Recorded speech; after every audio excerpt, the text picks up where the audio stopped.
we're going to move over to our Black History Month selection, ladies and gentlemen. This is where our guru, our champion for Black history and enlightenment, Tony Crossbody, shares with us his knowledge as regards to some of the greater findings of the journey of our people of African and Caribbean descent.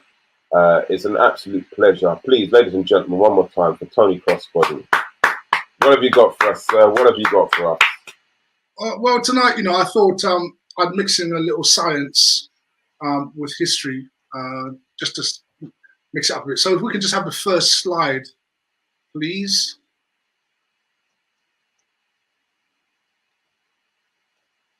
Well,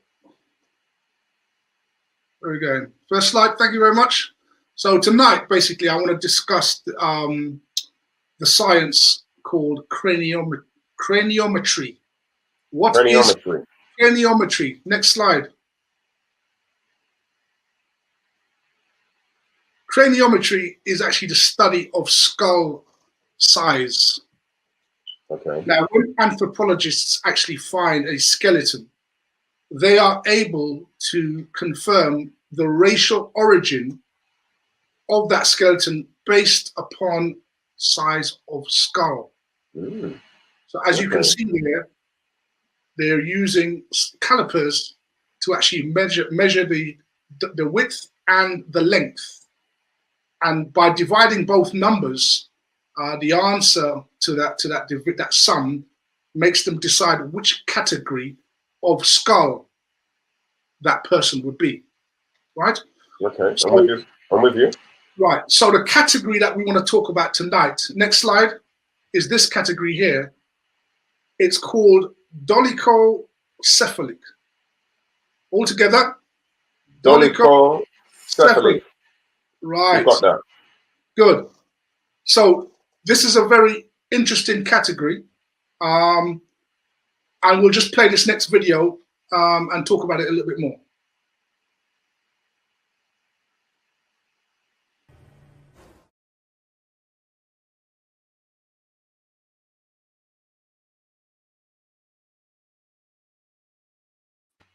Right, so basically that you would have seen that already. And I think as Donna Ben pointed out, and I've mentioned already on this show, when this first came to light, people were up in arms by suggesting that this guy could not be black because he had blue eyes. And even the narrator suggested that was an issue. And actually it's not an issue. Black people do have blue eyes, right? It's not uncommon at all. But what's interesting about that in connection with what we're talking about, which is dolichocephalic. Let's say it again. Dolichocephalic. Right, next slide.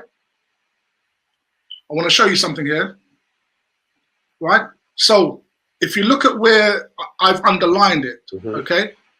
So dolichocephaly or dolichocephalic was the distinctive cranial feature of the earliest inhabitants of Europe. But notice this, today it is a characteristic of the Negro races. Of the Negro race. So a dolichocephalic skull, when found, is immediately identified as being Negro. And I want you to remember, this is why we're looking at this particular category of skull. Okay? Now, next slide. Here's some interesting information with regard to the British Isles.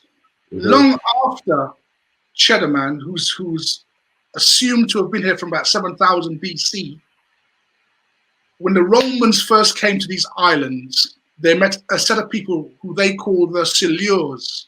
And at the bottom there, the last part, notice how it describes them. The Roman historian Herodotus says that the Silures have swarthy features and are usually born with curly black hair. They are like the Gauls. The Gauls are the French, or the Spaniards. So what we're trying to establish here is this fact that dolichocephalic skulls have been found all over Europe.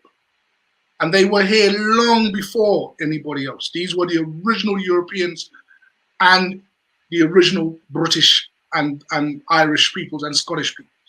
That's interesting. also there as well, Tony. It says that this is from his origins or in the deeds of the Goths as well. So right.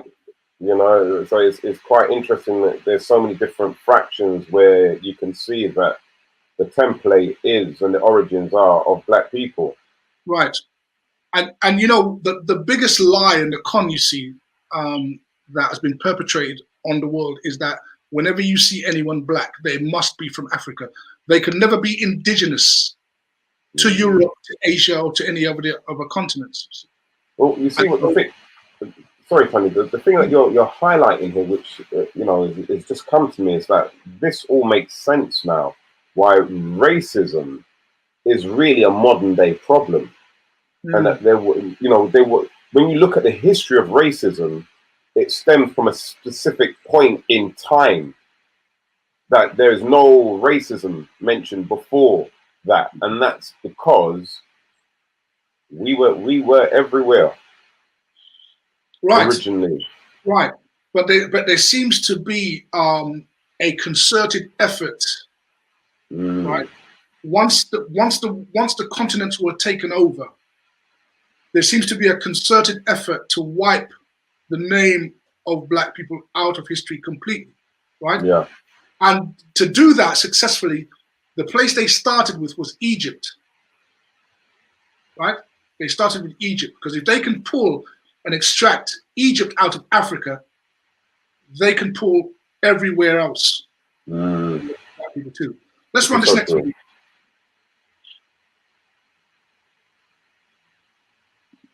I'm loving the knowledge you're dropping here, Tony, man. I'm loving this bit, man.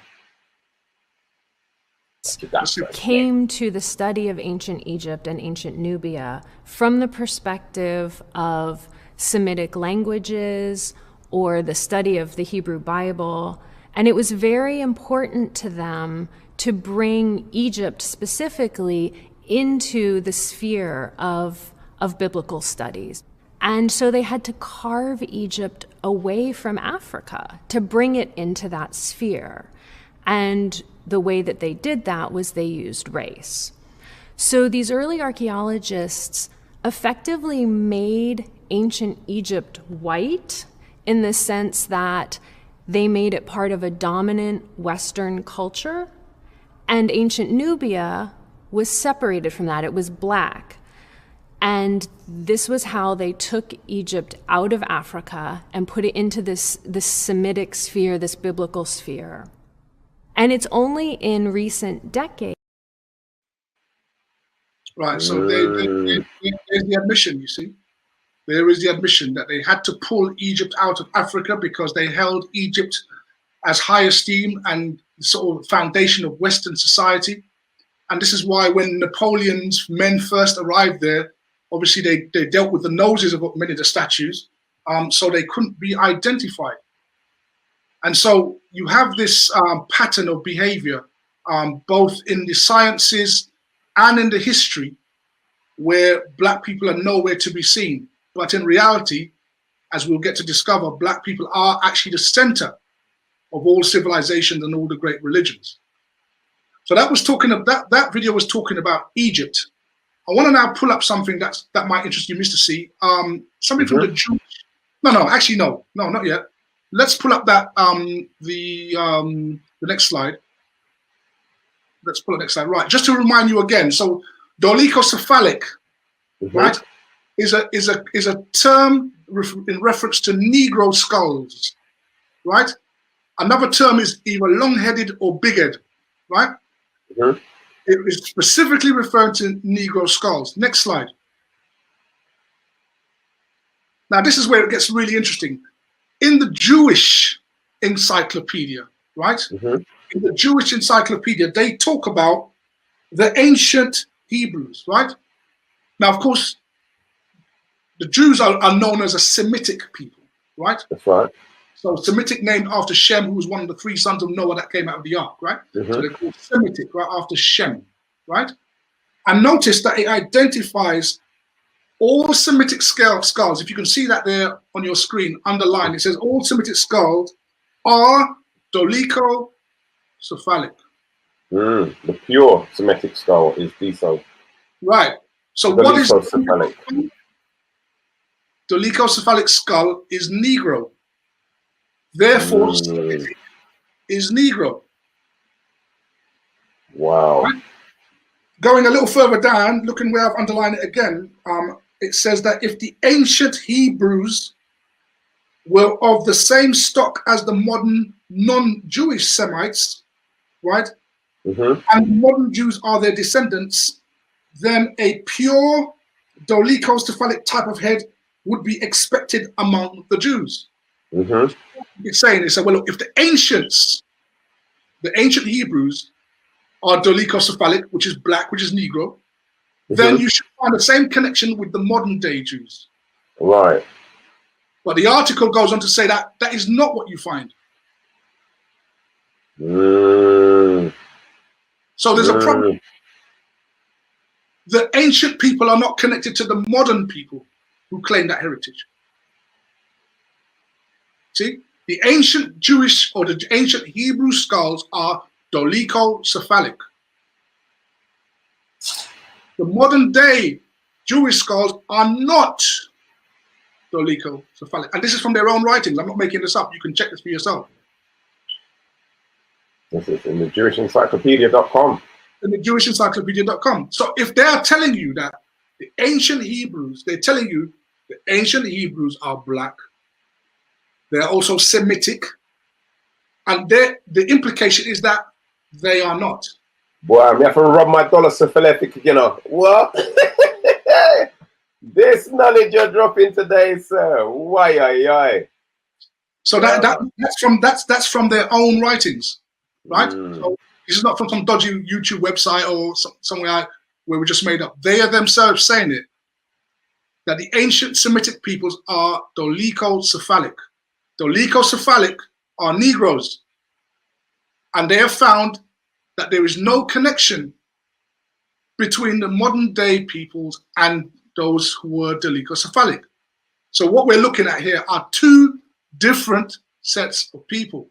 The ancient people by bloodline and a modern day people, but they don't have the same skulls.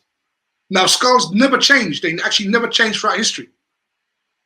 So dolichocephalic skull remains dolichocephalic.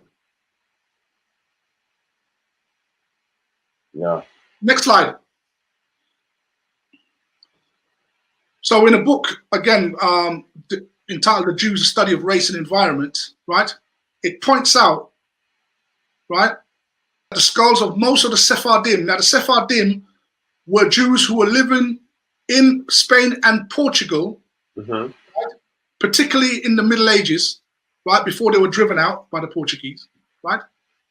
It says that the skulls of most of them are what? Dolichocephalic. What is dolichocephalic?